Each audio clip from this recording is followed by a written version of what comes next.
Hello everyone and welcome to Rockfield, this beautiful map with not such a beautiful team. I'm looking to my right, I'm noticing that every single player, or at least 3 of my heavies, go into the right side, which is the nightmare of this map. I think that every single player should go to this place that I am in, the left side of this map, because then you can face the enemy. Since my teammates are not here with me, I'm going to try to play it as safe as possible and distract the enemy team.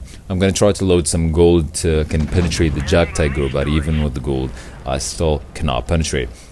Now the SCB-1 is on my left, and all I'm thinking of is to put one shell on the Jack Tiger and fall back. But to be honest with you, huge misplay by me. I should have just fall back immediately as I saw the SCB-1, but I was a greedy player. Right now I'm gonna try to fall back, but sadly I did not look behind me, which I get punished for getting shot twice by the SCB-1, losing about 700 HP for absolutely nothing.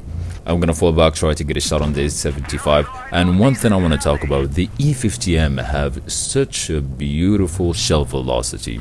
Like the shells hits the enemy almost immediately. You don't even see the shell traveling in mid-air, it just teleports to the enemy, which I love about this tank.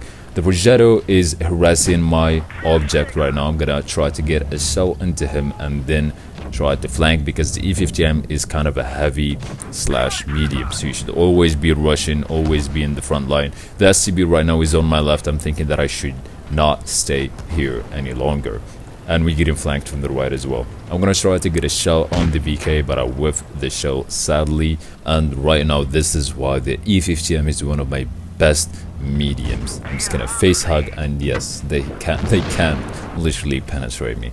And by the way, the E50M is still on 81% crew on my account, so it's not fully equipped and not fully trained. I'm gonna track the Jack Tiger so I can put another shell into him. He's finally fixed his track, but I'm sorry mate, it's a little too late. The Jack Tiger is focusing my E100 and object and totally ignoring me, which is a misplay. This is why you should always keep looking at the minimap, noticing what's surrounding you. I'm gonna try to track the Jack Tiger, and I sadly failed to do so. Right now he's trying to push me to the walls, so all I think of, I need to get behind him before he pushes me to the walls. And luckily the A50M is not a slow medium, even for its heavy weight. And oh boy, this is exactly where you want to be, behind a Jack Tiger. Right now all I have to do is just farm the Yuguru E100, because nobody's gonna help him. They all focused on shooting my teammates, and I'm just gonna have fun farming the Yuguru E100. And the IS-8 is finally here to help, but yeah, he still bounces anyway. Come on, I'm an E50M, I have the best upper hull armor between any medium. The IS-8 is fully here, so I'm just gonna face hug him so he can't see my lower plate. And I know for a fact the IS-8, even with gold, he will still incredibly struggle to penetrate my upper hull. This is how you want to play the E50M. You want to keep shoving the upper plate in enemies' faces, because literally only few tanks can penetrate your upper hull, or if they're really tall and they can just look down to your tank. And right now we dealt 5,047 damage, blocking 3,330 damage. That's a lot of threes. Right now it's all just about farming. All I want to do is just get in there, get as much damage as I can, and get a mastery. The VK is trying to push, but he focuses me because I get spotted, and this is when I do a huge misplay. I become a greedy player. As you can see, I don't have a lot of HP, but I'm fully aware of that. But what I had in mind back then is to do as much damage as I can so I can get a mastery. And I was like, come on, there's no way my team could throw this, which is a bad mentality to have. Never trust your team to finish the match, or never be too confident. Sadly, the VK puts a shell under my lower plate, and be ready, hold your pants up, because the anxiety that you're gonna have watching these two players is gonna go up the roof. The IS-8 is face hugging, looking up, and I'm just like, brother, look down. Finally, he puts a shell on the VK. The E100 is having the slowest reaction. He shoots high explosives for some reason. Now you can see that I'm fast typing AP, please brother, shoot AP. I did so well on this match. I do not want to lose.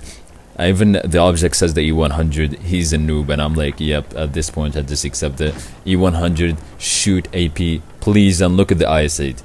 Look at the IS-8, slowly turning, aiming, aiming, aiming, aiming, shoot, brother, shoot. Oh my goodness. And he finally shoots and miss. No, bounces after all that aiming.